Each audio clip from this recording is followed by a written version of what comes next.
The Little Good Mouse by Madame d'Aulnoy from the Red Fairy book edited by Andrew Lang. Once upon a time, there lived a king and queen who loved each other so much they were never happy unless they were together. Day after day they went out hunting or fishing, night after night they went to balls or to the opera, they sang and danced and ate sugar plums and were the gayest of the gay, and all their subjects followed their example so that the kingdom was called the Joyous Land. Now in the next kingdom everything was as different as it could possibly be. The king was sulky and savage and never enjoyed himself at all. He looked so ugly and cross that all his subjects feared him. He hated the very sight of a cheerful face, and if he ever caught anyone smiling, he had his head cut off that very minute. This kingdom was very appropriately called the Land of Tears. Now when this wicked king heard of the happiness of the jolly king, he was so jealous that he collected a great army and set out to fight him, and the news of his approach was soon brought to the king and queen. The queen, when she heard of it, was frightened out of her wits and began to cry bitterly. "Sire," she said, "let us collect all our riches and run away as far as ever we can, to the other side of the world." But the king answered, "Fie, madam, I am far too brave for that. It is better to die than to be a coward." Then he assembled all his armed men, and after bidding the queen a tender farewell, he mounted his splendid horse and rode away. When he was lost to sight, the queen could do nothing but weep and wring her hands and cry. "Alas, if the king is killed, what will become of me and of my little daughter?" And she was so sorrowful that she could neither eat nor sleep. The king sent her a letter every day, but at last one morning, as she looked out of the palace window, she saw a messenger approaching in hot haste. "What news, courier, what news?" cried the queen, and he answered, "The battle is lost and the king is dead, and in another moment the enemy will be here." The poor queen fell back insensible. Her ladies carried her to bed and stood around weeping and wailing. There was a tremendous noise and confusion, and they knew that the enemy had arrived, and very soon they heard the wicked king himself stamping about the palace, seeking the queen. Then her ladies put the little princess into her arms and covered up, head and all, in the bedclothes, and ran for their lives, and the poor queen lay there shaking and hoping she would not be found. Very soon the wicked king clattered into the room, and in a fury because the queen would not answer when he called to her, he tore back her silken coverings and tweaked off her lace cap, and when all her lovely hair came tumbling down over her shoulders, he wound it 3 times round his hand and threw her over his shoulder, where he carried her like a sack of flour. The poor queen held her little daughter safe in her arms and shrieked for mercy, but the king only mocked her and begged her to go on shrieking, as it amused him, and so he mounted his great black horse and rode back to his own country.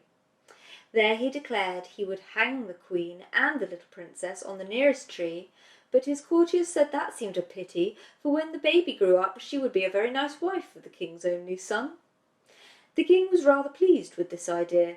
He shut the queen up in the highest room of a tall tower, which was very tiny and miserably furnished. Then he sent for a fairy who lived near his kingdom, and after receiving her with more politeness than he generally showed, and entertaining her at a sumptuous feast, he took her up to see the queen. The fairy was so touched by the sight of her misery that when she kissed her hand she whispered, "Courage, madam, I think I see a way to help you." The queen, a little comforted by these words, received her graciously and begged her to take pity upon the poor little princess. But the king, when he saw them whispering together, cried harshly, "Make an end of these fine speeches, madam. I brought you here to tell me if the child will grow up pretty and fortunate." Then the fairy answered that the princess would be as pretty and clever and sweet-natured as possible, and the old king growled to the queen that it was lucky for her. Then he stamped off, taking the fairy with him and leaving the poor queen in tears. "How can I wish my little daughter to grow up pretty if she is to be married to that horrid little dwarf, the king's son?" she said to herself. "And yet, if she is ugly, we shall both be killed. If I could only hide her somewhere so the cruel king could never find her."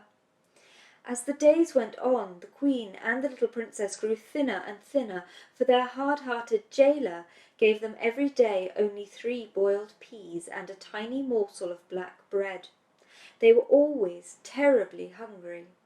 At last one evening, as the queen sat at her spinning wheel, for the king was so avaricious she was made to work day and night, she saw a pretty little mouse creep out of a hole and said to it, "Alas, little creature, what are you coming to look for here? I only have 3 peas for my day's provision, so unless you wish to fast, you must go elsewhere." But the mouse ran hither and thither and danced and capered so prettily that at last the queen gave it her last pea, which she was keeping for her supper, saying, "Here, little one, eat it. I have nothing better to offer, but I give this willingly in return for the amusement I have had from you." She had hardly spoken when she saw upon the table a delicious roast partridge and 2 dishes of preserved fruit. "Truly," said she, "a kind action never goes unrewarded." And she and the little princess ate their supper with great satisfaction, and then the queen gave what was left to the little mouse, who danced better than ever afterward. The next morning the jailer brought the queen's allowance of 3 peas in a large dish to make them look smaller, but as soon as he set it down, the little mouse came and ate all 3. When the queen wanted her dinner, there was nothing left for her, and she was quite provoked. "What a bad little beast that mouse must be! If this goes on, I shall be starved." But when she glanced at the dish again, it was covered with all sorts of nice things to eat, and the queen made a very good dinner, and was gayer than usual over it. But afterward, as she sat at her spinning wheel, she said to herself, "Oh, if I could only think of some way of escaping." As she spoke, she saw the little mouse playing in a corner with some long straws. The queen took them and began to plait them, saying, "If only I had straws enough, I would make a basket with them and let my baby down in it from the window to any kind passer-by who would take care of her." By the time the straws were all plaited, the little mouse had dragged in more and more, until the queen had plenty to make her basket, and she worked at it day and night, while the little mouse danced for her amusement. At dinner and supper time, the queen gave it the 3 peas and the bit of black bread, and always found something good in their place. She really could not imagine where all the nice things came from. At last, one day, when the basket was finished, the queen was looking out of the window to see how long a cord she must make to lower it to the bottom of the tower, when she noticed a little old woman leaning upon her stick and looking up at her. Presently she said, "I know your trouble, madam. If you like, I will help you." "Oh, my dear friend," said the queen, "if you really wish to be of use to me, I will let down my poor little baby in a basket. If you will take her and bring her up for me, when I am rich, I will reward you splendidly." "I don't care about the reward," said the old woman, "but there is one thing I should like. You must know that I am very particular about what I eat, and if there is one thing I fancy above all others, it is a plump, tender little mouse. If there is such a thing in your garret, just throw it down to me, and in return I will promise that your little daughter shall be well taken care of." When the queen heard this, she began to cry, but made no answer, and the old woman, after waiting a few minutes, asked her what was the matter. "Why," said the queen, "there is only one mouse in this garret, and it is such a dear pretty little thing I cannot bear to think of its being killed." "What?" cried the old woman in a rage. "Do you care more for a miserable mouse than for your own baby? "Goodbye, madam. I leave you to enjoy its company, and for my own part, I thank my stars I can get plenty of mice without troubling you to give them to me." And she hobbled off, grumbling and growling. The Queen was so disappointed that, in spite of finding a better dinner than usual and seeing the little mouse dancing in its merriest mood, she could do nothing but cry. That night, when her baby was fast asleep, she packed it in the basket and wrote on a slip of paper, "This unhappy little girl is called Delicia." This she pinned to its robe, and then, very sadly, she was shutting the basket when in sprang the little mouse and sat on the baby's pillow. "Ah, little one," said the Queen, "it cost me dear to save your life. How shall I know now whether my Delicia is being taken care of or no? Anyone else would have let the greedy old woman have you to eat, but I could not bear to do it." Whereupon the mouse answered, "Believe me, madam, you will never repent of your kindness." The Queen was astonished when the mouse spoke, and more so when she saw its little sharp nose turn to a beautiful face, and its paws to hands and feet. It suddenly grew tall, and the Queen recognised the fairy who had come with the wicked king to visit her. The fairy smiled at her astonished look and said, "I wanted to see if you were faithful and capable of a real friendship for me, for you see we fairies are rich in everything but friends, and those are hard to find." "It is not possible that you should want for friends, you charming creature," said the Queen, kissing her. "Indeed, it is so," the fairy said, "for those who are only friendly with me for their own advantage, I do not count at all. But when you cared for the poor little mouse, you could not know there was anything to be gained, and to try you further I took the form of the old woman you talked to from the window, and then I was convinced you really loved me."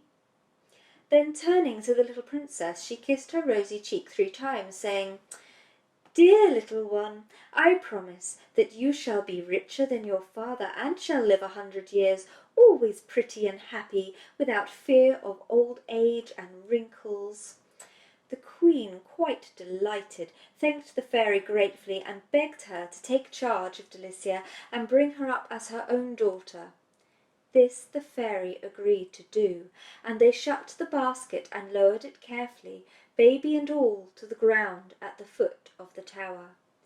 The fairy then changed herself back into a mouse, and this delayed her a few seconds, after which she ran nimbly down the straw rope, only to find when she reached the bottom that the baby had disappeared. In the greatest terror she ran up again to the Queen, crying, "All is lost! My enemy Cancaline has stolen the princess away. You must know that she is a cruel fairy who hates me, and as she is older than I am and has more power, I can do nothing against her. I know of no way of rescuing Delicia from her clutches." When the Queen had heard this terrible news, she was heartbroken and begged the fairy to do all she could to find the poor little princess. At this moment in came the jailer, and when he missed the little princess, he at once told the king, who came in a great fury, asking what the Queen had done with her. She answered that a fairy, whose name she did not know, had come and carried her off by force. Upon this the king stamped upon the ground and cried in a terrible voice, "You shall be hanged! I always told you you should!" And without another word he dragged the unlucky Queen out into the nearest wood and climbed up into a tree to look for a branch to which he could hang her. But when he was quite high up, the fairy, who had made herself invisible and followed them, gave him a sudden push, which made him lose his footing and fall to the ground with a crash, and break 4 of his teeth. While he was trying to mend them, the fairy carried the Queen off in her flying chariot to a beautiful castle, where, but for the loss of Delicia, the Queen would have been perfectly happy. But though the good little mouse did her utmost, they could not find out where Cancaline had hidden the princess. Thus 15 years went by, and the Queen had somewhat recovered from her grief, when the news reached her that the son of the wicked king wished to marry the little maiden who kept the turkeys, and that she had refused him.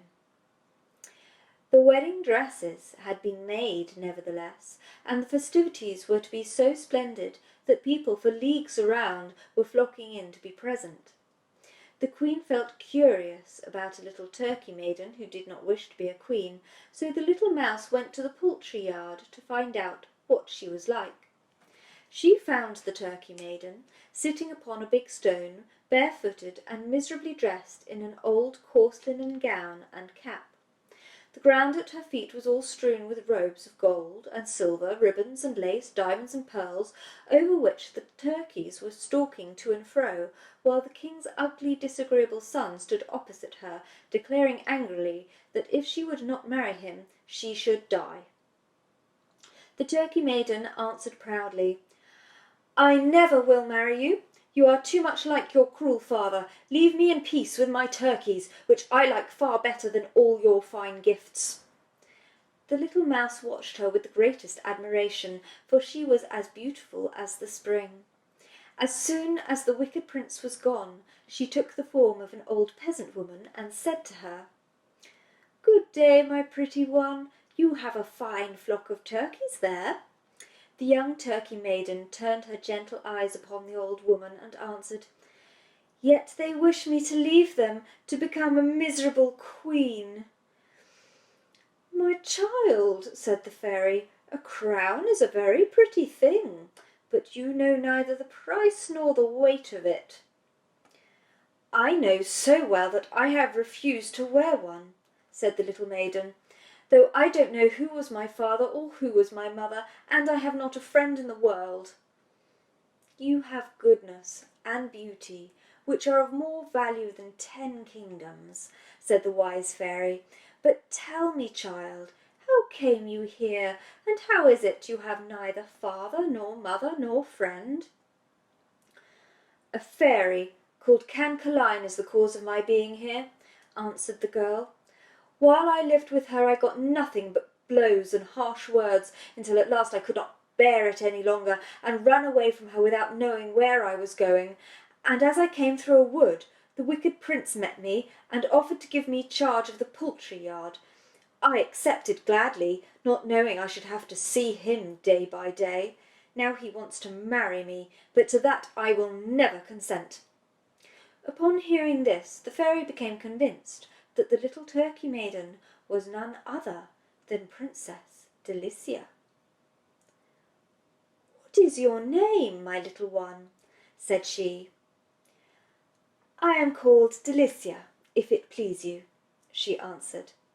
Then the fairy threw her arms round the princess's neck and nearly smothered her with kisses, saying, "Ah, Delicia, I am a very old friend of yours, and I am truly glad to find you at last, but you might look nicer than you do in that old gown. Take this pretty dress, and let us see the difference it will make."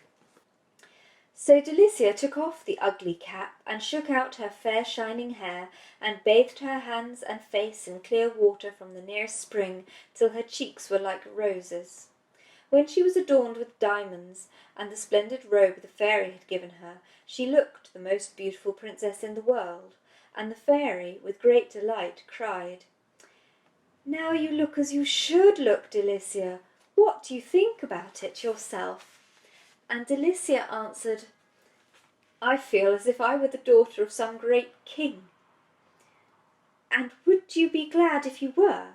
answered the fairy. "Indeed I should," answered she. "Ah, well," said the fairy, "tomorrow I may have some pleasant news for you."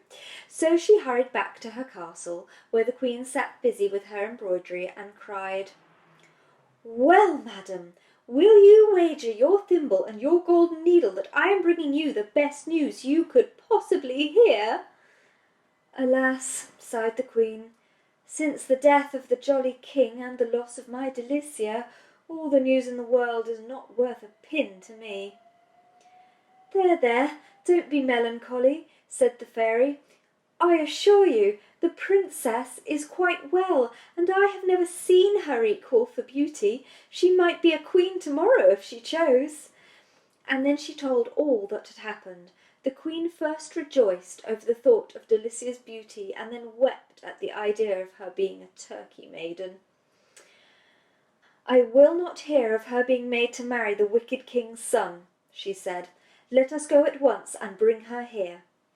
In the meantime, the wicked prince, who was very angry with Delicia, had sat himself down under a tree and cried and howled with rage and spite until the king heard him and cried out from the window, "What is the matter with you, that you are making all this disturbance?"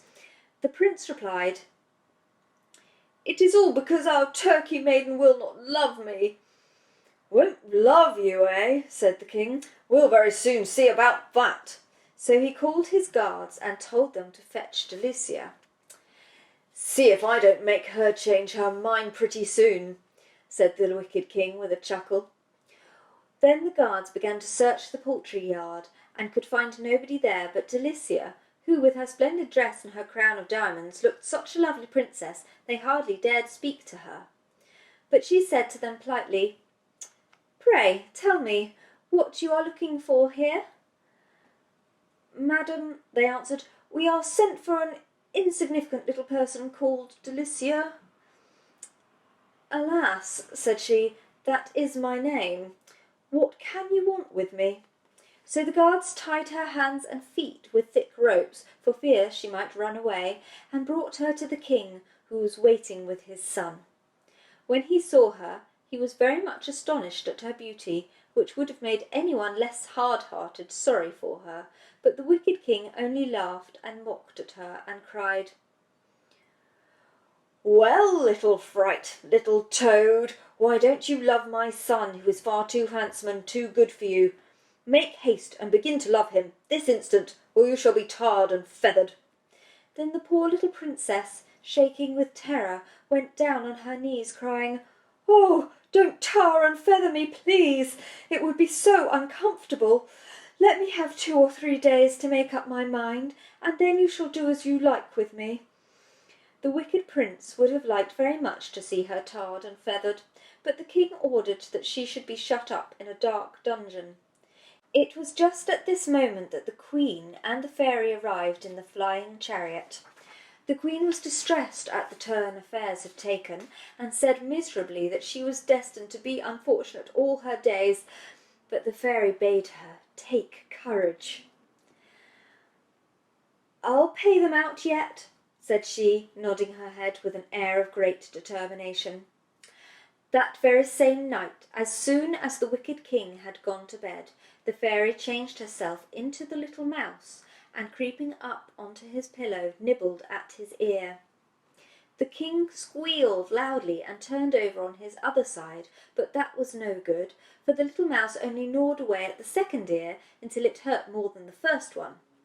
Then the king cried, "Murder!" and "Thieves!" and all his guards ran to see what was the matter, but they could find nothing and nobody, for the little mouse had run off to the prince's room and was serving him in exactly the same way. All night long she ran from one to the other until at last, driven frantic by terror and want of sleep, the king rushed out of the palace crying, "Help! Help! I am being pursued by rats!" The prince, when he heard this, got up also and ran after the king, and they had not gone far when they both fell into the river and were never heard of again. Then the good fairy ran to tell the queen, and they went together to the black dungeon where Delicia was imprisoned. The fairy touched each door with her wand, and it sprang open instantly, but they had to go through 40 before they came to the princess. The queen rushed in and kissed her 20 times in a minute, and laughed and cried and told Delicia all her history. The princess was wild with delight.